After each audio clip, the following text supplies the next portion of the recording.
Uncle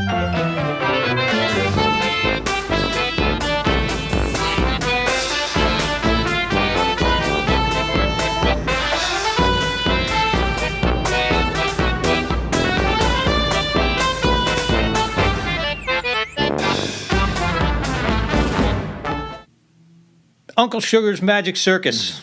Welcome. So this week I wanted to talk to you guys about the Marine Corps has a long history and tradition of Drinking. Drinking too, amphibious operations. And one of the components of what we do is when we do advanced force operations, we're sending a reconnaissance team ashore in anticipation of doing an operation ashore. Yep.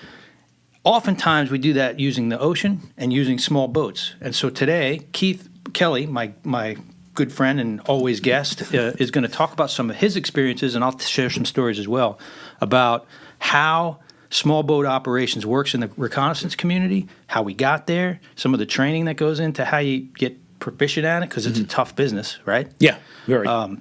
And so, Keith, I know that you have had some unique experiences within the reconnaissance community as far as having the opportunity to go do some things like the Royal Marine Coxswain Course and some other good training events on the West Coast. So why don't you tell us how you got started in that business, and then sort of tell us a bit about how the training went for you. Okay. The boat piece, obviously, historically, we started as raiders. The Marine Corps was basically, on ships, conducting raids, the earliest raids in the Bahamas, stealing ammunition, gunpowder, blah, blah, blah, blah, blah. Fast forward, I ended up being stationed at Coronado, and I was in the amphib branch, and ended up being the OIC of the amphib branch, and we were doing a lot of work in the water, but we were not actually doing raids. A piece of history, there was a airplane hijacked in Lebanon. We could not get there as an organization, the Marine Corps. Al Gray was pissed. He was a commandant at the time. And said, all right, enough. We're getting back in the raiding business right now. He went out and bought rigid raiders, what we know as rigid raiders. Now I'm just going to talk primarily about zodiacs and rigid raiders. Zodiacs, small rubber boats with metal decks, outboard motor, just like TV. And the second piece, we'll talk about the rigid raiders. So he went out and bought the rigid raiders. Boston Whaler Company made them. He did it without a bid. So all the other boat companies in the country went absolutely batshit, apoplectic crazy. That's a rigid hull boat, not an inflatable boat. Correct. It's a plastic boat. Yeah. And so you stuff 8 guys in there, perhaps, and the coxswain. Has a little, for lack of a better word, a stand-up position for the coxswain to drive the boat, 2 motors, twin accelerators, and off you go. Great piece of gear. So we got back in that business almost overnight. And the MUSOC was just coming on board at that time, as we know it today. 5-ship ARG would go out with everything. And part of that was there was going to be a raid company, a boat company. So we created a package, and it was a long package, to train these guys up. So off I go to the British Royal Marine Coxswain Course. They send me out there. Literally, it was like a Thursday. I said, you have to be in London Sunday night. And, oh, by the way, you have to have suits. Well, you can tell from my garb. Demeanor. I'm not a suit guy. And so I didn't have a suit. So my wife, Christy, runs me down to the mall. I'm taking something off the rack, and the guy comes out with the measuring thing. Just, he's measuring me. And he goes, okay, we can have this for you in 2 weeks because we got to do this. We got to break up a set. Do you work out? And I'm like. Then you had that nice tight knee going on, too. I was young. Not that you don't now. I'm just saying. I think you used to be a little bit more of a buff guy. Am I wrong? Yeah. No, you're not wrong. So this schmuck's like, yeah, you can have it in 2 weeks. I'm like, hey, fool. I'm going to London Sunday. I need it like tomorrow night. Fight ensues. I get my suits off. I go. I look like a bag of shit, I'm sure, in this costume. Off I go to London. Funny story. If you ever worked with the Brits before, and if it's on the training schedule, it doesn't get canceled. Unless Jesus Christ himself comes down, it stays on the schedule. So we're supposed to go out, and I can't believe they did it. So they took guys from the East Coast, West Coast. There was about 10 of us. Colonel Patty Collins was one of them. He was a legend in the Marine Corps, legend in the recon community, now deceased. He was one of the guys they sent because he was Al Gray's point man. And off we went. And so toward the end of this thing, they're going to like a graduation exercise. They're going to have us go, and if we can, get a map of this thing. So we come out of Poole, England, southern England. We're going to go out to the Isle of Wight, pick up a bunch of Royal Marine trainees who are in their boot camp. And we're going to act as the coxswains for those guys to do a raid back at England. So we're going to do a giant dog leg. Mm-hmm. Off we go. Now, I'm not a weatherman, but I know what weather looks like. Now, it's coming. It's coming bad. I'm like, well, they got to cancel this thing. The bay in the pool. The sky got dark? What? It was black. Oh, wow. And we're in dry suits. I found out my dry suit had a hole in it, which means after a few minutes, I'm going to fill with water and sink like a brick. So I'm hoping I don't go overboard in this thing. Yeah. So me and Rex Westermeyer, and Rex is like 6'5", he's a prior enlisted guy, he's a recon, force recon dude. So he and I are the Mutt and Jeff team, and that was our boat, me and Rex.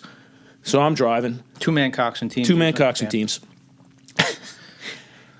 The bay is a lot like the bay at Coronado. It's a big dog leg, and it's used by civilians and military.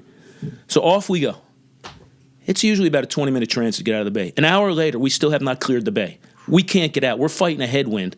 And the Royal Marine boats, their version of the Rigid Raider is flat-bottomed.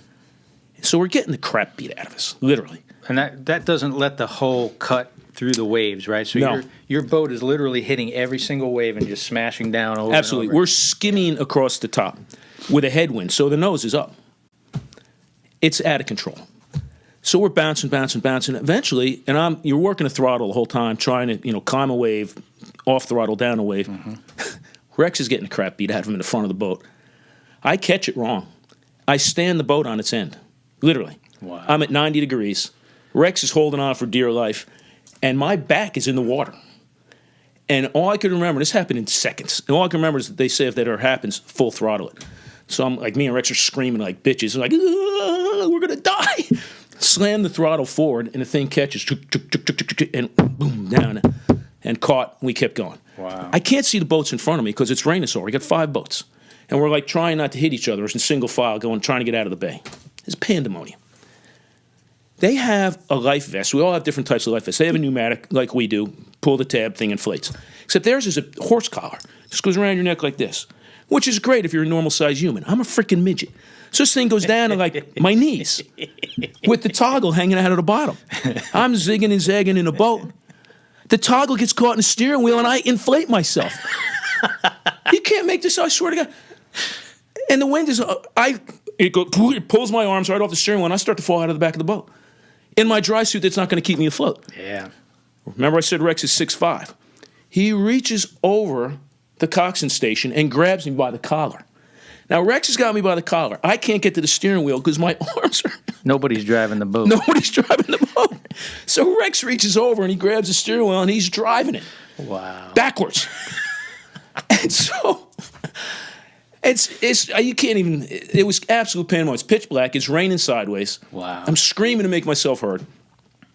Rex is driving the boat backwards. We're still on full throttle because the boat just came down after when I tried to sink us. I don't know where we're going. I finally start squirming. I get this thing off, and it's blowing in the wind.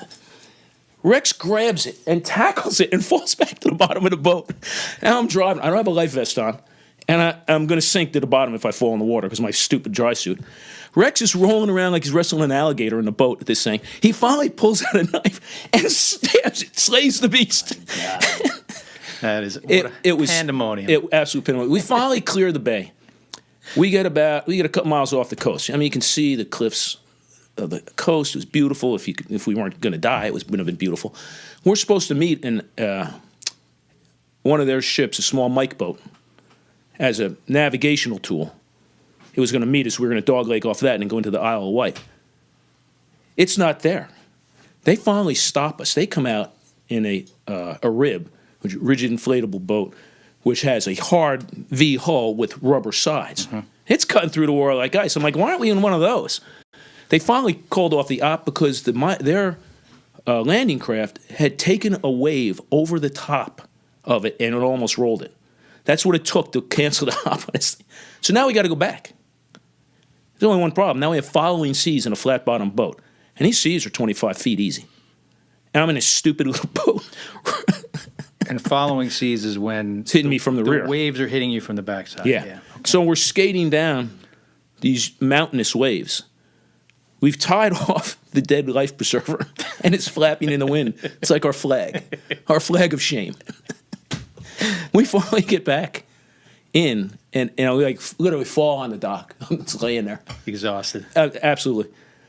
And now it's still pouring rain. Boats are sinking in the bay, literally like before our eyes. Shit's sinking. trees flying by. It's like the Wizard of Oz. We went and did whatever. Of course, what we should have done is we just tied up our boat and went and got drunk. Next morning, came down to the dock, and the place was destroyed. It was the worst storm to hit London in 100 years. There were stories in the paper. They wanted to kill the weather forecasters. People died in London. And I'm thinking, we're out in this stupid storm in little rubber boats, plastic boats in that case. Yeah. Anyway, that's that. That was that. So that's one way that you can use them, right? You said you went from land to land, right, and then back to land. Yes. Another way the Marine Corps does it is they'll take these inflatable boats. So they don't usually do it with the rigid raiders. Although I was a coxswain on a rigid raider on the V-hull inflatables with the twin 65s. The ribs, yeah. The ribs. Yeah. And then also on the Zodes. Yeah. The Zodiacs, the smaller 35 horsepower. Yeah.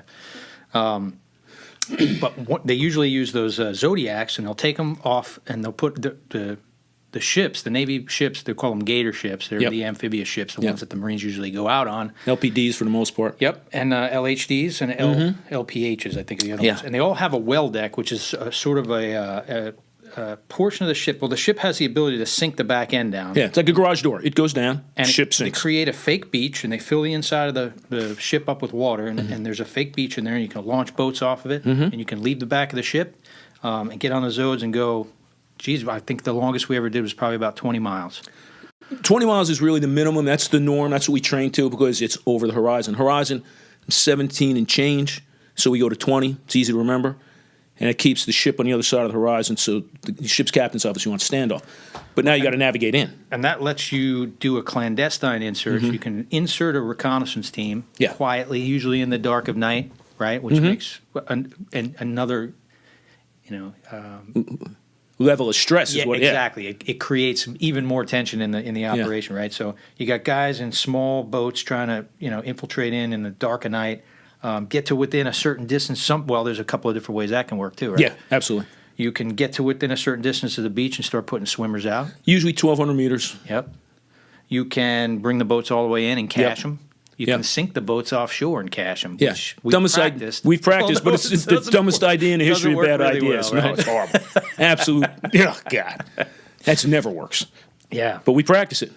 So you ran the school that taught people how to do that Yes, stuff, right? yes. So talk to us about that a little bit. What kind of training happened at that course? It was a multifaceted package. So the first thing we'd bring down was the navigators. Now, to navigate a small boat, we did it like Magellan did. We had GPSs, we had all that gear, we wouldn't let them use it. Because in wartime, that's the first thing we're going to lose. We know this. Yeah. So you have a whiz wheel. And you have, the light list and the list of lights. And wait a second, that's the same thing. No, it's two different books. They're like, it looks like the Bible from the ancient movies. And it has every light, so you need these things to navigate in every part of the world. You look it up where you're at. Then you have to figure out set and drift and waves and current, how fast we're going to go. And oh, by the way, we found out quite by accident that if in a Zodiac with a 55 horsepower motor, if you exceed 1,000 pounds in that boat by so much as 10 pounds, your ability for forward momentum, you fall under 10 knots. If you fall under 10 knots, you can't navigate. So there's a lot that goes into this. So you putting in a recon team isn't bad, except that we know traditionally recon teams carry about 10 billion pounds of gear. Yep.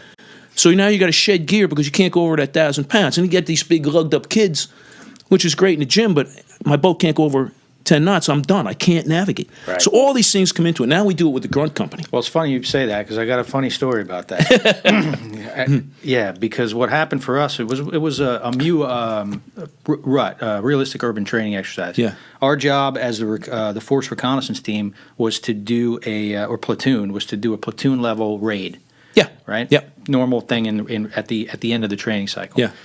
Well, the guys who went in before us were supposed to set up the rally point on the beach, and then we were going to come into their rally point that they set up, and start our land movement to the raid site from there. Okay. But they had problems because it was the radio reconnaissance team. They had way too much gear for that boat, and so exactly what happened. They fell under 10 knots. Yeah. The drift just impacted them tremendously, and they ended up about 5 kilometers off.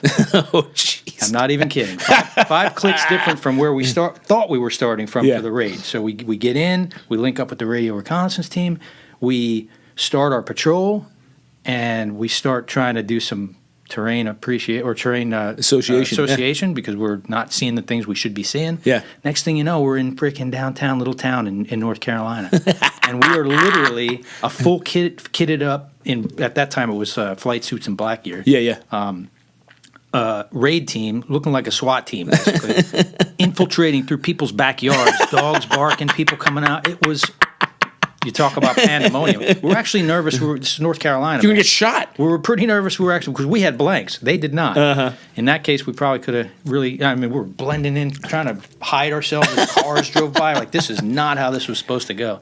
They finally found some kind of a marker. They could figure out where we were. Shoot a resection. And we just did a the boss went out and did a leader's recon. They came back and they said, oh, we know where we are. But it put us off by quite a few hours on the timing of the raid. So yeah, it definitely impacts you. Well, this gets better because where we did this training was in California, which is in Coronado, and the training beach. Now to go out on MUSOC to be checked off by the National Command Authority, there's 19 missions, and one of them's an amphibious raid. So they have a raid company of grunts, minus usually. They have minus and reinforce. So those guys have to do this raid from 20 miles out, execute a raid, and go back out. They have to land within 100 meters of either side of the point of the beach I tell them to land. Oh, by the way, it's an imperial beach. We're about 5 miles as a crow flies from Tijuana. You screw this up, you've created an international incident. You're in another country. You're in another country. So it can get dicey very quickly. Sure. So we got to teach the navigators. And if you've never learned open ocean navigation the way Magellan did it, it's harder than Chinese arithmetic. I'm telling you, I had to go through the course. My guys taught it. I had to go through twice. It's really difficult. And if you don't do it every day, you lose it instantly. Then we bring in the scout swimmers. And those are the guys we drop over 1,200 meters. They got to swim in, recce the beach, signal back to the raid force, which is 1,200 meters out. Come in. They'll usually come in 3 waves of 5, 15 boats. Execute the raid. Leave the boats on the beach because this is just a hit raid. It's either an assassination raid of some sort. Can I say assassination? Well, we don't do that. Or we're going to go. Yeah, we're going to go see something, and then get back in the boats and scram. And then usually, depending on time, we'd bring the LPD into 10 miles, and we call it kill capture now. Oh, it's so much more pleasant than assassinate. Funny story. So some of these guys obviously were better at it than others. We had this one raid company, and they just couldn't get their act together from day one. They couldn't tell us how many box lunches they needed, on the second day of training. They were worthless. And I'm not telling anybody who these guys were, but if you're out there, you know. These guys were terrible. So we get in. You have to dummy cord everything to yourself or the boat. And a dummy cord, as you know, is this 550 cord, parachute cord. You got to tie everything to yourself or the boat. Because the boats are going to go over. It's California. We're talking 10-foot plunging surf. And no kidding, those boats they're getting hammered and they're slamming and your gear's flying out of your pockets and it's coming out and flying everywhere. Yeah. If you don't tie that stuff down, you are losing gone. it.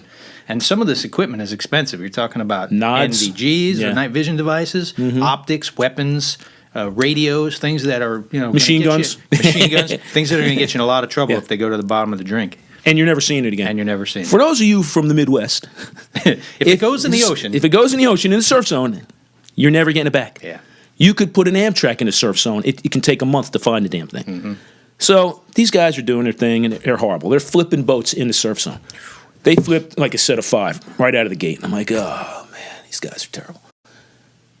Bottom line, it's time for extract. They're lost. The company is separated. Boom, boom, boom, boom, boom, boom, boom. I'm in a safety boat at this point. We had these 22-foot Boston Whalers with twin 120 motors on them, fast as could be. It was like a cigar boat. It was cool.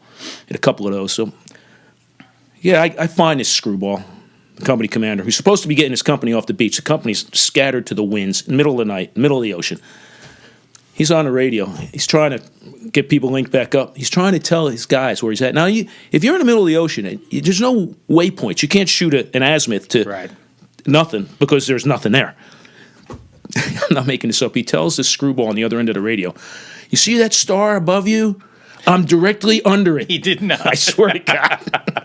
I'm directly under that star. So is all of humanity. This is when Keith lost it. Yeah. And bad old ugly Keith came out, and I threatened to kill him. Yeah. The gunny was in the boat with me, was physically restraining me. I was so angry at this point. But, funny things happen in the ocean in the middle of the night. So another way that we can use small boats, and there's great videos out there of this. I'll pull a clip so we can take a look at some of it. But they're perfectly sized to fit inside a 53. Yes. Inside a helicopter. And you rubber duck them out. Yep, and they'll do this thing that we call helo casting, and there's a second component to it called recovery. So there's a cast and recovery. Yes. And what will happen is a helicopter, the 53, will fly low and slow. It's usually 10 and 10. 10 and 10, yeah. 10 feet off the water, and then 10 knots forward airspeed. Super dangerous for the pilots. They get very nervous doing it. It's hard to maintain that. And you literally push your rubber boat out the back, and it falls the 10 feet into the water. Yeah. And then the men that are going to, the coxswains first, will put the fins on their feet. Yep. And they'll jump out of the back of the aircraft, and they'll